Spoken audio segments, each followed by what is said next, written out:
तो shalom, praise the Lord. प्रभु आप सबको आशीष दे। एक बार फिर से उन्हीं कड़ियों को आगे बढ़ाते हुए हम जिक्र कर रहे हैं, हम उस विषय पर बात कर रहे हैं कि हम क्लेश काल से पहले उठा लिए जाएंगे।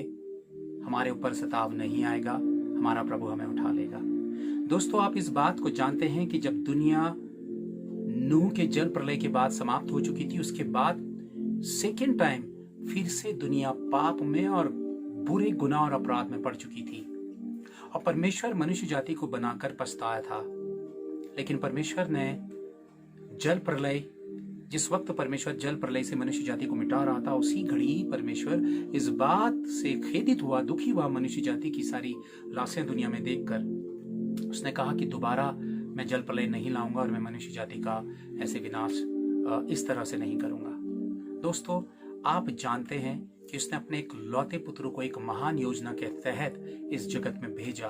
पवित्र यीशु मसीह इस दुनिया में आया और उसके आने का उद्देश्य था हमें बचाना, सिर्फ हमें बचाना, पाप से, अंधकार से, शैतान के हाथों से और नरक में जाने से। क्योंकि परमेश्वर नहीं चाहता था कि मनुष्य जाति फिर से मिटाई जाए और शैतान अपनी चाल पे कामयाब हो, क्योंकि शैतान स्वर्ग से रिजेक्ट कर दिया गया था और उसके लिए ऑलरेडी नरक तैयार कर दिया गया था।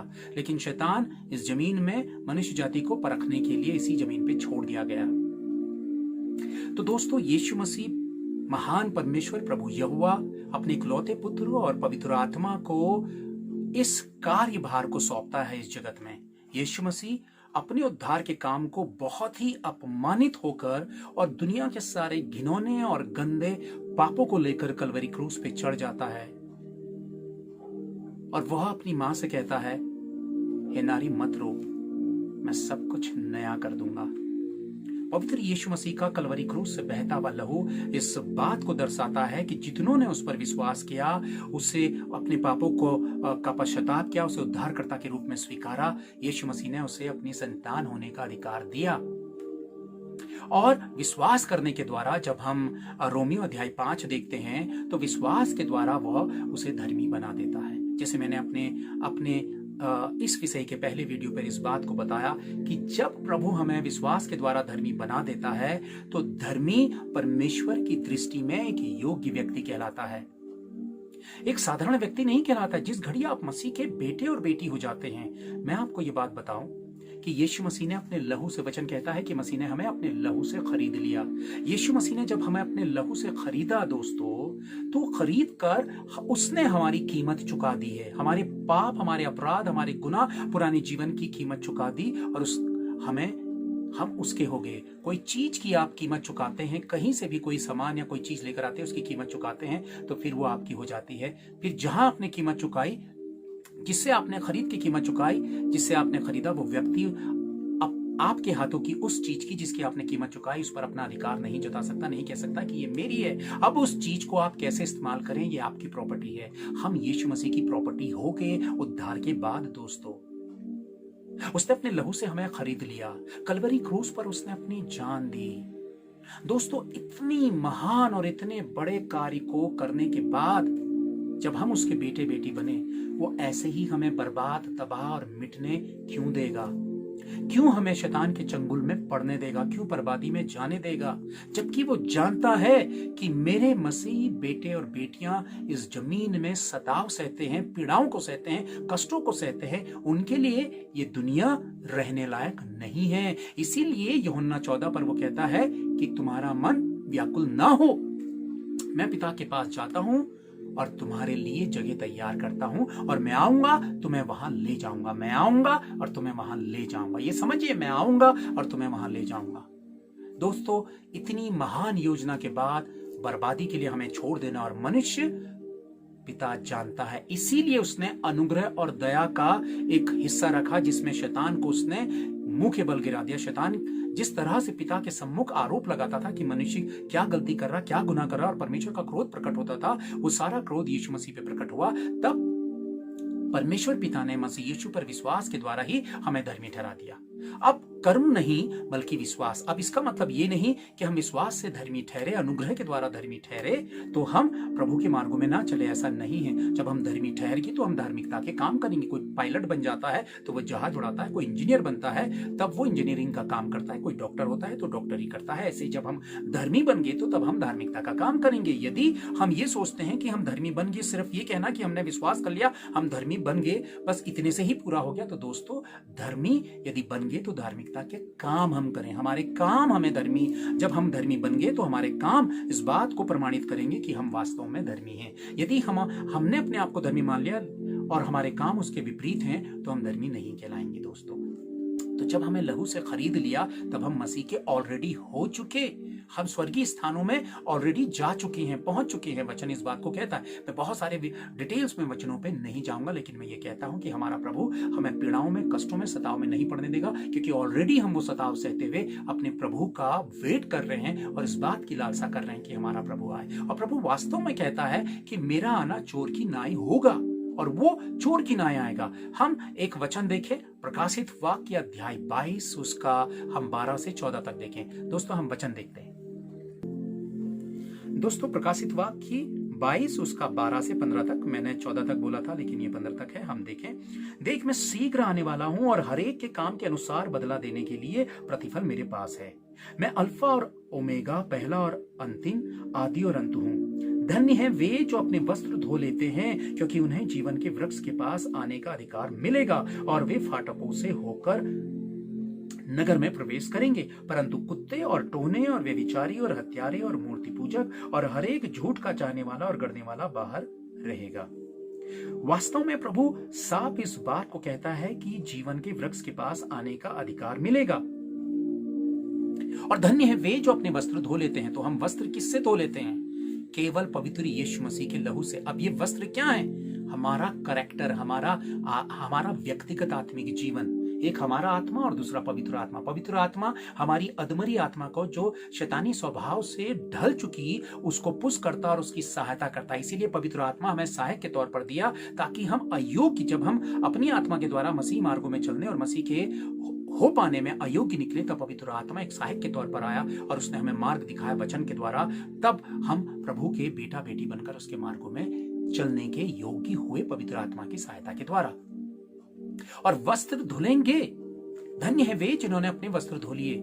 तो दोस्तों ये बात बहुत ही गंभीर है। इस बात को समझिए। अपना समय, अपना वक्त यूं ही व्यर्थ जाया मत करिए। संसार पर अपनी चिंता को मत डालिए कि आपका क्या होगा, आपका क्या होगा, आपका क्या होगा। इतनी महान बात की जिंदा यीशु मसीह ने आपको अपने बेटा और बेटी के रूप में चुन लिया। जरूर है कि इस घड़ी आप तकलीफ में हैं, जरूर है कि इस घड़ी आप कठिनाइयों में हैं, जरूर है कि आप तंगी में हैं, धन की घटी में, बहुत सारी मुश्किलें और परेशानियां हैं। आपका जीवन प्रतिदिन कठिन है और मुश्किलों से भरा हुआ है। लेकिन एक तरफ सोचिए, इन तमाम चीजों के बावजूद यीशु मसीह कहता है कि आप मेरे बेटे और आप मेरी बेटी हैं। इतना बड़ा अधिकार और इतना बड़ा पद आपके विश्वास के द्वारा प्रभु ने आपको दे दिया है। प्रभु आपकी रक्षा करेगा, सुरक्षा करेगा और अंत तक आपको संभाले रहेगा।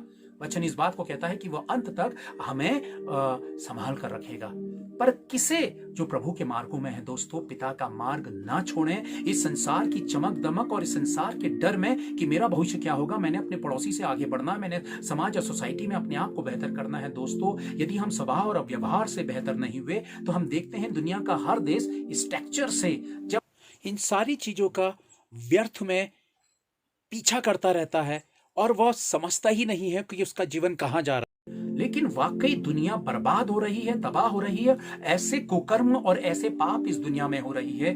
किसी का विश्वास किसी पे नहीं है। विश्वास आपसी रिश्तों से और दुनिया से उठ चुका है और दुनिया तबाही और बर्बादी पर खड़ी है। और कभी भी इस दुनिया में युद्ध और बर्बादी का दौर आरंभ हो सकता है। बहुत अच्छे कपड़े पहने हुए, बहुत अच्छा परफ्यूम डाले हुए और बहुत अच्छी चाल चलने वाले, बहुत अच्छी कार से निकलने वाले और बहुत अच्छा लग्जरी लाइफ जीना का मतलब ये नहीं है कि हम स्वर्ग में हैं। दोस्तों ये एक वो नकली लाइफ है जो इंसान उन दीवारों के भीतर या तो वो नशा कर रहा है या किसी ना किसी रीति से अपनी बॉडी को वो इस तरह से उन चीजों के साथ इन्वॉल्व कर रहा है ताकि वो वास्तविक जिंदगी के हिस्से से बच सके।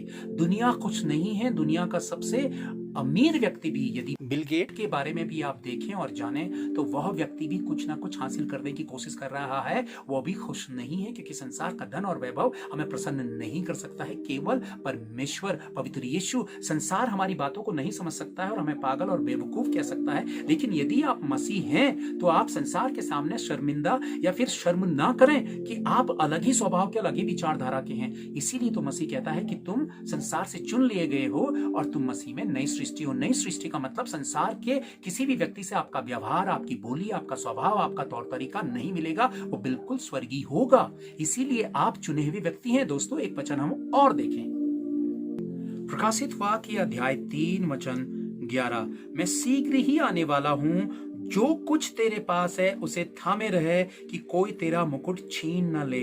यीशु मसीह वास्तव में शीघ्र आने वाला है। दोस्तों, मैं बार बार इस बात को कहता हूं और यह बात 2000 वर्षों से कही जा रही है। शीघ्र आना परमेश्वर के सामने 1000 साल एक दिन के बराबर होता है। दोस्तों, 2 दिन बीत चुके हैं। जैसे यीशु मसीह तीसरे दिन जी उठा था, ऐसे ही अब तीसरा दिन 2000 वर्ष पूरे होने के बाद 2000 के बाद हम आगे को 2021 की ओर को बढ़ रहे हैं। दोस्तों, तो तीसरा दिन आरंभ होना और प्रभु का आना, ये बहुत नजदीक है। दोस्तों, प्रभु यीशु मसीह शीघ्र आने वाला, और जो कुछ तेरे पास है उसे थामे रहे का मतलब क्या है, मैं आप लोगों को बताना चाहता हूं। दोस्तों, कि ये ना सोचें कि आपको बहुत नॉलेज नहीं है, बहुत ज्ञान नहीं है, कहीं प्रभु आपको रिजेक्ट ना करें।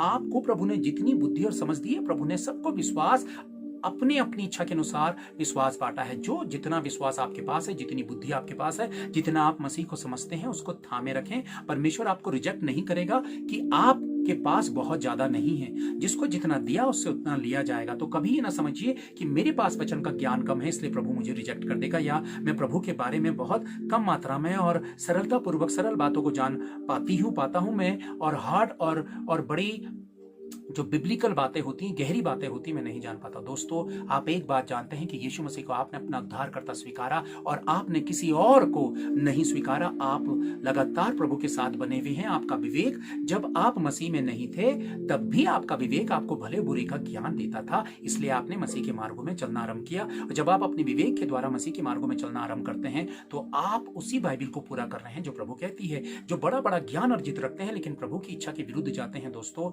यह ज्ञान से तोला नहीं जाएगा, व्यवहार और नम्रता और दीनता से तोला जाएगा। इसलिए आपके पास जितना ज्ञान है, जितनी नॉलेज है, जितना है वो काफी है, उसे ही थामे रखे। प्रभु शीघ्र आने वाला है। एक और वचन हम देखते हैं, दूसरा पत्रस अध्याय 3 वचन हम देखते हैं दोस्तों, 10 से वचन 13 तक। परंतु प्रभु का दिन चोर की नाई आ जाएगा। उस दिन आकाश बड़ी हड़हड़ाहट के शब्द से जाता रहेगा और तत्व बहुत ही तृप्त होकर पिघल जाएंगे और पृथ्वी और उस पर के काम जल जाएंगे। तो जबकि ये सब वस्तुएं इस रीति से पिघलने वाली हैं, तो तुम्हें पवित्र चाल चलन और भक्ति में कैसे मनुष्य होना चाहिए और परमेश्वर के उस दिन की बाट किस रीति से जोड़ना चाहिए और उसके जल्द आने के लिए कैसा यत्न करना चाहिए, जिसके कारण आकाश आग से पिघल जाएंगे और आकाश के गढ़ बहुत ही तृप्त होकर गल जाएंगे। पर उसकी प्रतिज्ञा के अनुसार हम एक नए आकाश और नई पृथ्वी की आस देखते हैं जिनमें धार्मिकता वास करेगी। दोस्तों, जैसे मैंने पहले कहा कि धार्मिकता यानी कि धर्मी हम हैं, धार्मिकता हम वास करेंगे। जब आकाश पिघलेगा, बहुत कुछ होगा और ये सारी तबाही होगी, आकाश हट जाएगा और नया आकाश और नई पृथ्वी की हम आशा देखते हैं। तो हमें कैसी चाल चलनी चाहिए? वचन इस बात को कहता है कि आकाश पिघलेगा, ये तमाम चीजें होंगी। प्रभु हमको ये चेतावनी दे रहा है इस बात के लिए कि तुम जब तैयार रहोगे, तो जब आकाश पिघलेगा और तमाम ये संकट और क्लेश का ये पल होगा, उस घड़ी तुम उसके हिस्सेदार नहीं होगे, क्योंकि तुम धार्मिकता का वो नया आकाश और नई जमीन जिसकी तुमको आशा रखनी है, जिसमें धार्मिकता वास करेगी। धार्मिकता यानी कि वे धर्मी लोग जो विश्वास करने वाले मसीह के चुने हुए लोग। दोस्तों, वास्तव में हमें प्रभु जिस तरह से प्रेम करता है, जब उसने अपने इकलौते पुत्र को दे दिया, तो उसके साथ वो बाकी चीजें हमें क्यों करना देगा? वचन इस बात को कहता है। और यही है वो आशा जो हम अपने पिता से रखते हैं और एक दूसरे को सांत्वना देते हैं। दोस्तों, एक वचन महत्वपूर्ण मैं आप लोगों के सामने और रखता हूं। आप वचन देखिए, फिर बात करते हैं। रोमियो अध्याय 8 वचन 18। क्योंकि मैं समझता हूं कि इस समय के दुख और क्लेश उस महिमा के सामने जो हम पर प्रकट होने वाली है कुछ भी नहीं है। यानी कि जो दुख और तकलीफें हमने झेली है, जिस घड़ी हमारा प्रभु हमें संभालेगा, अपनी महिमा में लेगा, उसका आनंद और उसकी खुशी और उसका, मैं आपको बता नहीं सकता हूं कि वो पल कितना खूबसूरत और कितना महान है दोस्तों। जिस तरह से आपने तकलीफें और दुख उठाए हैं और अपनी मसीहत पर आप बने हुए हैं, आप पाप से लड़ते, बुराई से लड़ते, अंधकार से लड़ते, अपनी कठिनाइयों, अपनी गरीबी से लड़ते हुए आप जीवन जीते आए और अपने प्रभु को नहीं छोड़ा। कभी भी हीन भावनाओं में मत जाइएगा दोस्तों कि मैं मसीह में बहुत कमजोर हूं, मुझे मसीह में सामर्थ्य नहीं, मुझे वरदान नहीं मिले, मुझे ये नहीं मिला, मुझे वो नहीं मिला।